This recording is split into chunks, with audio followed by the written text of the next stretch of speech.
Hi. So the question I'm going to deal with now is sort of a worst case scenario that a few people have asked me.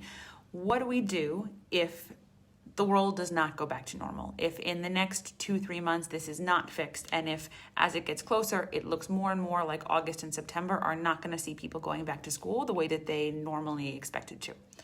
Well, there's two different sort of scenarios here that I want to talk about. The first is if Vietnam specifically still has a problem, but the rest of the world is still is back to functioning. If that's the case, I expect that students will be allowed to either start later when they are allowed to travel, or will be given refunds. So schools in the US, if they're open and you as a Vietnamese student can't attend, they're going to help you sort out that situation either by canceling your commitment to them and giving you a refund, or by saying, listen, why don't you start in January, or why don't you start next year?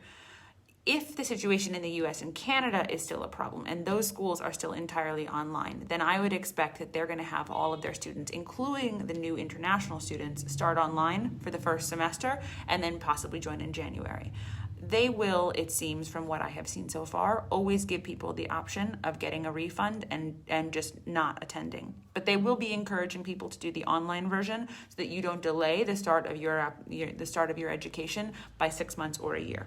I am hoping and expecting that the US will be back and functioning well before August, but there are some predictions by scientists who are saying that this may end up taking 6 months or 8 months or 12 months. If that's the case, then they're going to be using the online model that they're using right now, and international students can stay home. That would enable Hanoi students to stay here where they feel safe with their family and start their classes online before shifting to the in-person classes in the US when all of this is over.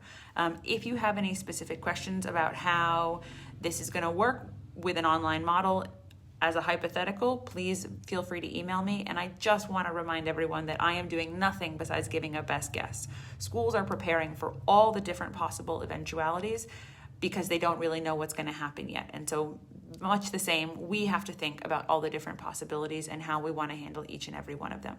Let me know if there's anything else I can do to help. Thanks.